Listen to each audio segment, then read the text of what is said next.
Pour commencer, Riyad Sidawi, alors le décor est planté. Bien sûr, 2 ans, 2 ans de massacre, 2 ans de guerre contre les Razaouis, 2 ans de génocide avéré, de génocide, pardon, reconnu. Que faut-il aujourd'hui penser 2 ans après, je veux dire, que faut-il penser de ce qui se passe aujourd'hui à Gaza? Est-ce que, comme je le disais tout à l'heure, l'objectif a été atteint? C'est finalement ça l'objectif, réduire Gaza en un grand champ de poussière. Est-ce que c'est une victoire pour l'entité sioniste aujourd'hui? Non, je pense pas. Je pense même que c'est une défaite à l'échelle internationale. Aujourd'hui, même ceux qui ne s'intéressent pas du problème de la Palestine, je parle des peuples, notamment des peuples européens, américains, ils se manifestent. Ils se manifestent partout parce que tout le monde a compris qui est l'entité sioniste. Nous, politologues, historiens, palestiniens, des Arabes, nous connaissons bien l'entité sioniste qui a été fondée à travers les massacres de 1948, du village de Yassine et 1956, Kafr Qasem et Bahr al-Bakr en Égypte, et des centaines, et Sabra au Chatil au Liban, et des centaines de massacres. Mais toujours le criminel de guerre, Benjamin Netanyahou, et ce n'est pas mon jugement, mais c'est le jugement de la Cour pénale internationale, puisqu'il a été accusé officiellement par des crimes de guerre et des génocides, Benjamin Netanyahou n'a pas réalisé 2 objectifs politiques qu'il a annoncés depuis son agression contre le peuple palestinien à Gaza. Oui. Premièrement, désarmer la résistance palestinienne. La résistance palestinienne résiste toujours. Aujourd'hui, hier, il y a même des missiles qui sont partis de Gaza, certes qui ne sont pas puissants comme les missiles américains ou les F-16 ou F-22 et F-35 américains, mais il y a la résistance. Donc, c'est un échec total d'anéantir la résistance palestinienne. C'est un peuple qui résiste, ce n'est pas uniquement le Hamas ou le djihad islamique ou le Front populaire de la libération de la Palestine, mais c'est un peuple entier qui résiste. Deuxième objectif politique majeur de cette guerre de Benjamin Netanyahou, c'est libérer les prisonniers israéliens par la force. Or, il a subi un échec total. Un échec total. Les otages ou les prisonniers israéliens qui ont été libérés, c'était par le biais et via les négociations politiques. Je répète, via les négociations politiques et non pas par la force militaire. Au contraire, il a tué ses concitoyens par des bombardements. Donc, il a subi une défaite totale, puisqu'il n'a pas réalisé ses objectifs. Donc, il se venge contre qui? Il se venge contre les civils palestiniens, les enfants palestiniens. On parle des dizaines et dizaines de milliers de victimes, des femmes palestiniennes, des vieillards des Palestiniens, des mosquées palestiniennes, plus que 1000 mosquées rasées de la carte, des églises palestiniennes rasées de la carte, certaines datent depuis 1000 ans. Et toute la ville de Gaza a été anéantie. Aujourd'hui, personne ne pourrait reconnaître Gaza. Mais il a subi une défaite totale, même au plan militaire, puisqu'il y a toujours cette résistance palestinienne. Oui, très bien. Justement, Riyad Sidawi, on l'aura compris. Finalement, Brigitte Jeannot, on doit comprendre aujourd'hui 2 ans de guerre, 2 ans de génocide, mais on n'a pas l'impression, à part le fait d'avoir réduit complètement, donc, comme je le disais, Gaza à terre, on n'a pas l'impression qu'il y a réellement des mesures concrètes ou qu'il y a une volonté réelle de faire cesser ce supplice aux Gazaouis. Alors effectivement, la réaction des États qui regardent ce génocide depuis 2 ans n'est absolument pas à la hauteur du génocide qui est en cours et de ce qui est subi par le peuple palestinien de Gaza. Et j'ai envie d'inclure aussi également les Palestiniens de Cisjordanie qui vivent vraiment une situation extrêmement grave à la date d'aujourd'hui. Si le génocide à Gaza peut continuer, si le nettoyage ethnique en Cisjordanie peut se perpétrer, c'est parce que Israël bénéficie d'une impunité impunité dont elle jouit grâce au soutien diplomatique, politique, économique, enfin sur tous les plans, notamment des États occidentaux, mais pas que, et l'absence de sanctions. C'est ce que certains ont appelé le consentement au génocide, comme Didier Fassin l'a fait dans un livre, ou Dominique Hédé dans un livre qu'elle a intitulé « La mort est en train de changer ». Vraiment, c'est absolument incroyable de voir que les États n'ont pas réagi. Heureusement, les sociétés civiles ont été amenées à réagir. D'abord en manifestant, ensuite en ayant des actions citoyennes de boycott, puis nous avons vu les flottilles, et ça met une pression sur les États pour que enfin il y ait des sanctions à l'égard d'Israël. Alors il y a quelques pays qui ont pris des mesures concrètes, comme la Colombie, comme l'Espagne, comme le Brésil également. La Turquie également a eu une voix forte. Enfin, ces pays ont eu des voix fortes. Mais si ce génocide a pu avoir lieu depuis 2 ans, c'est parce que, il y a un soutien qui est apporté par les principaux États occidentaux, dont bien entendu les États-Unis, mais pas que. Certains États européens également soutiennent l'action qui est menée par Israël. Hmm.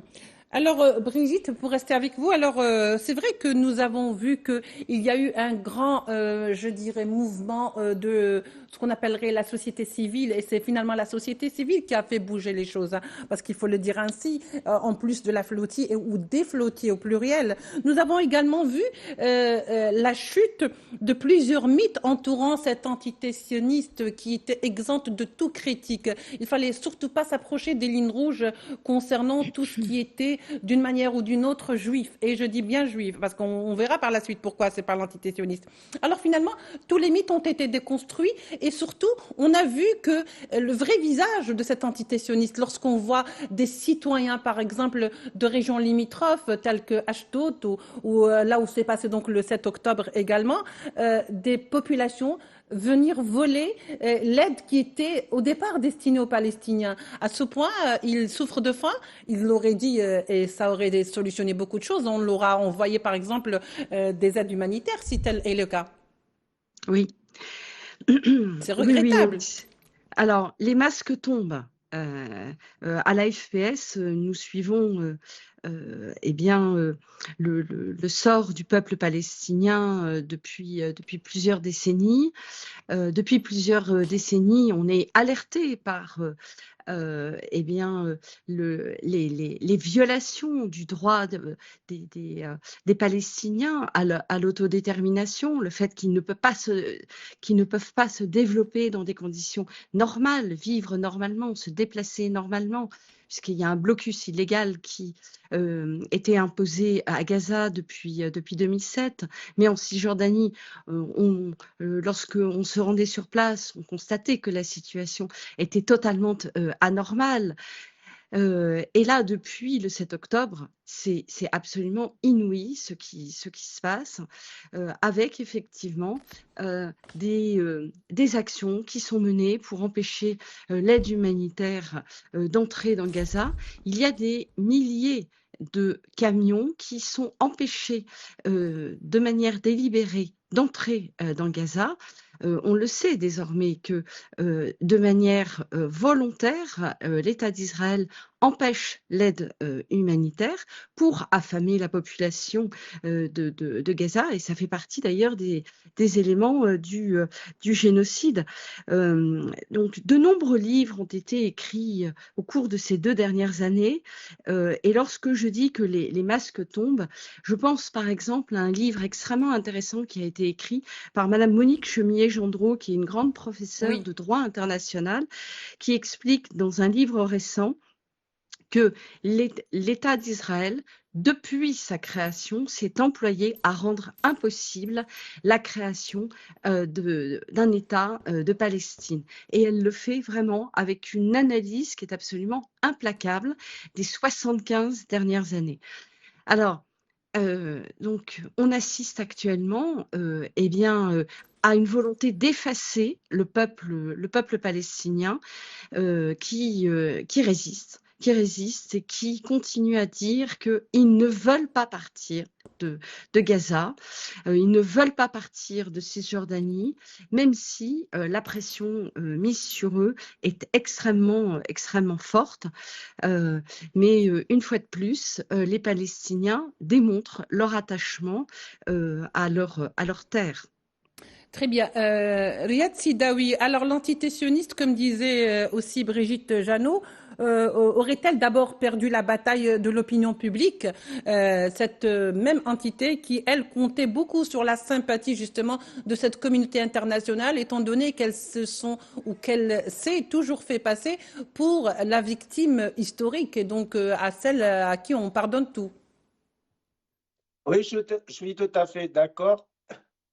Parce que, comme j'ai dit, les historiens, les politologues, les Palestiniens connaissent bien l'histoire. L'entité sioniste s'est fondée sur des massacres, je répète, des dizaines. J'ai un tableau devant moi, même je parle des centaines de massacres, des villages rasés de la carte en Depuis 48. 1948. Voilà, je cite à titre d'exemple le massacre de Dir Yassin, du village de Dir Yassin en 1948, puis de Kafr Qasem en 1956, puis de Sabra et Chatil, plus que 5000 civils palestiniens massacrés à Beyrouth, ainsi de suite. Donc nous connaissons la nature de cette armée. Le noyau dur de cette armée, c'était la Ghana et le Stern, deux bandes terroristes, considérées même par la colonisation britannique à l'époque comme des mouvements terroristes. Aujourd'hui, évidemment, cette entité sioniste a perdu la bataille de l'opinion publique, a perdu la bataille des médias, malgré la plupart des médias occidentaux au début sont pro-israéliens, mais ils n'ont pas réussi à convaincre l'opinion publique européenne et occidentale, notamment la jeunesse. Et je souligne la jeunesse. J'ai vu les étudiants, comment ils se mobilisent dans les universités. Alors, la plupart aussi des médias occidentaux ont modifié, ont rectifié le tir, qui sont devenus plus objectifs à l'égard de la cause palestinienne. Et ça, c'est par la pression, je dis la pression de la rue occidentale, des peuples européens, des universités notamment. On a vu des professeurs universitaires, comment ils ont été traités par la police américaine, une chef du département de philosophie, d'autres historiens, comment ils étaient traités par la police américaine. Mais aujourd'hui, on a bien compris, l'entité sioniste massacre le peuple palestinien par l'appui direct et la protection totale des États-Unis d'Amérique. J'accuse les États-Unis d'Amérique, aujourd'hui c'est le seul pays dans le monde qui protège et qui encourage l'entité sioniste de continuer à massacrer le peuple palestinien. Très bien. Donc finalement, vous avez résumé à peu près la situation parce que finalement, ce qu'on pourrait dire, Brigitte, donc avant de vous laisser quand même, parce que je sais que vous avez d'autres engagements, ce qu'on voulait dire en somme dans tout ça, c'est que finalement, si vous voulez, les masques sont tombés. Les langues se sont déliées, certaines vérités qui étaient presque étaient des crimes de lèse-majesté aujourd'hui peuvent être dites. Par exemple, lorsqu'on est contre le sionisme, eh ben on est contre le sionisme. Par exemple, on peut dire Free Palestine, avant on ne pouvait pas le dire. Et c'est devenu quelque part, si vous voulez, c'est grâce à ces milliers de victimes. C'est-à-dire qu'aujourd'hui, par exemple, le bilan est monté jusqu'à 67 000 martyrs. Ben 67 000, c'est toute une population qui est décimée. C'est grâce à ces martyrs qu'aujourd'hui, certaines vérités peuvent être dites, Brigitte Jeannot. Alors, en France notamment, il faut tout de même souligner qu'il y a un climat absolument terrible, puisque il y a un climat de répression extrêmement important en France. Vous avez raison, c'est vrai on peut, eh bien, apporter une critique, et expliquer que, finalement, tout ce que nous voyons aujourd'hui était en germe, dans la politique de colonisation qui était menée, par l'État d'Israël, depuis sa création, mais surtout depuis 1967, avec les massacres qui ont été rappelés, la Nakba, et cetera. Mais il faut tout de même souligner que, en France, mais également en Allemagne, il y a vraiment une répression extrêmement importante. Mm. Et ça, c'est quelque chose qui innerve, toutes les professions, tous les s heu, j'en veux pour preuve que, il y a plusieurs centaines de militants, de personnes qui sont actuellement sous le coup de poursuites judiciaires pour de prétendues apologies du terrorisme. On a appris récemment qu'un avocat, par exemple, avait été démis de ses fonctions, de la commission, de la présidence de la commission étrangers, au barreau de Strasbourg parce que, il s'était simplement ému du fait que, eh bien, il n'y ait pas de motion du barreau de Strasbourg, sur la question, de Gaza, et sur le génocide en cours. Il y a des militants syndicaux qui, subissent également des répressions, qui peuvent être licenciés. Nous apprenons également que des professeurs, des chercheurs qui sont sur des listes de discussion, par exemple, au sein de leur établissement d'enseignement supérieur, et cetera, eh bien, en sont exclus parce qu'ils, ont émis, eh bien, un avis, où ils ont demandé à leur établissement de prendre position publiquement, sur le génocide en cours. Je peux vous assurer qu'actuellement, il y a vraiment un climat très désagréable, en France. Par exemple, ce week-end, à Saint-Dié, il y avait un festival international de géographie, où un arrêté a été pris pour interdire toute forme de manifestation et d'expression. Et lorsque nous sommes allés devant le juge pour essayer de faire annuler cet arrêté, eh bien, il nous a été répondu que, des questions sensibles allaient être abordées, de géopolitique, et bien sûr, ce qui était visé, c'était la question israélo-palestinienne. Et Mhm. la juge a même, cité, la venue d'Edoui Plenel, Oui. présentant son livre «Palestine, notre blessure», pour justifier cet arrêté d'interdiction, alors qu'il n'y avait aucun incident qui, permettait, eh bien, de justifier de manière concrète cette interdiction de, manifester et de rassemblement. Ce qui fait que, pendant ce festival international de géographie, dans l'espace public, l'AFPS n'a pas pu tenir un stand pour, informer de la situation à Gaza, pour faire signer des pétitions, pour vendre des livres sur, Gaza ou la Palestine, et donc Gaza était invisibilisé. Mm.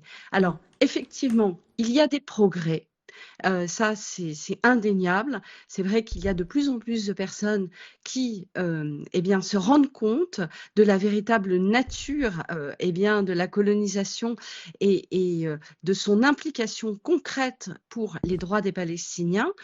Mais ça n'est pas toujours simple, eh bien, de l'exprimer, à voix haute. Mm. Et une dernière chose, qui me semble très importante, il faut savoir, que la France a interrompu, les évacuations de Gaza, donc à partir du 1er août 2025, au motif qu'une étudiante palestinienne, aurait retweeté, eh bien, des tweets, contestables. Et c'est une punition collective que la France a cru pouvoir, infliger, à la population, de Gaza, aux personnes qui ont le droit de venir, en France rejoindre leurs familles, réfugiées, ou qui ont obtenu, eh bien, grâce au programme PAUSE, mis en place par le Collège de France, l'autorisation de venir poursuivre soit leurs études, soit leurs recherches, soit leurs projets artistiques. Et depuis plus de 2 mois, malgré la situation actuelle à Gaza, qui est dantesque, on ne peut pas dire les choses autrement, Oui. eh bien, la France a suspendu les évacuations de Gaza.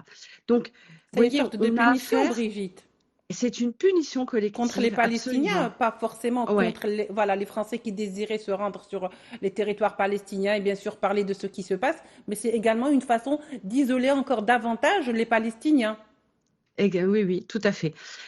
Nous avons plaidé vendredi dernier devant le Conseil d'État, qui était dans une formation en urgence en référé, pour demander à ce que cette décision de Monsieur Barrot soit suspendue. Alors, vous savez que les choses sont un peu compliquées sur le plan politique actuellement en France, puisque Monsieur Barrot est démissionnaire. On a affaire à un gouvernement Oui. démissionnaire, donc au plus haut niveau de l'État, les décisions sont difficiles à prendre, mais on a eu affaire à une audience assez surréaliste où les services de l'État étaient bien en peine pour justifier de cette décision de suspension des évacuations, tant elle est inhumaine, Oui. absolument inhumaine. Merci beaucoup, Brigitte Jeannot, pour cette information que vous venez donc de nous donner. Mesdames et messieurs, restez avec nous. Monsieur Sidaoui, restez également avec nous avant de conclure avec vous, juste après cette petite pause publicitaire.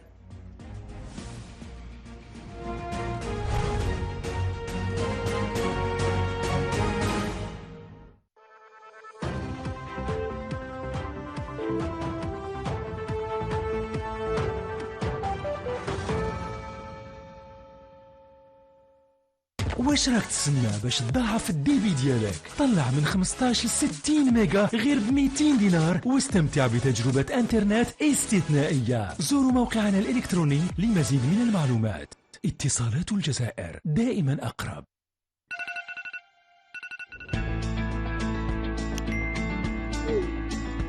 في عمري 21 عام ونبقى دايما 20. أنا عندي 30 سنة نهضر ونكونيكتي، وين نروح نبقى 20. 50 سنة شهر كامل نبقى دايما 20، ماشي 20 ماشي 40 ماشي 60، 80 جيجا. أنا تاني ما نساونيش، أنا تان قلبتها 20 ماشي 300 ماشي 250 200 ألف برك. وانت مازال ما قلبتها 20؟ واش راك تستنى؟ اقلبها 20 بلا ما تضيع رقمك. الهضره والاس ام اس غير محدوده نحو كل الشبكات. 8 جيجا انترنت صالحه ل 30 يوم ب 2000 دينار. باش تولي 20 شكل نجمه 600 جهاز ولا تقرب من اي وكاله تجاريه موبيليس. مع 20 اهدر وكونيكتي. موبيليس، معا نصنع المستقبل.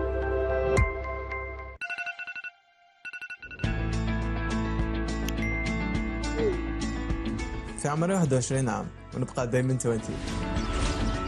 أنا عندي 30 سنة نهضر ونكونيكتي، وين نروح نبقى 20.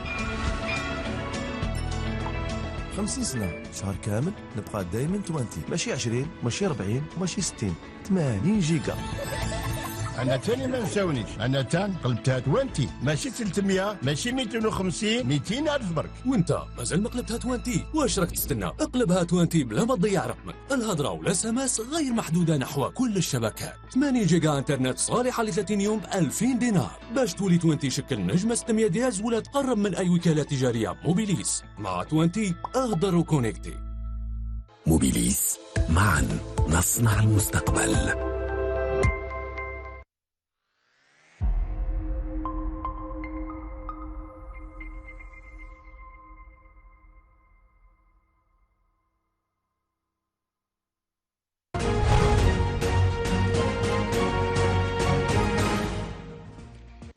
Bien sûr, l'émission se poursuit.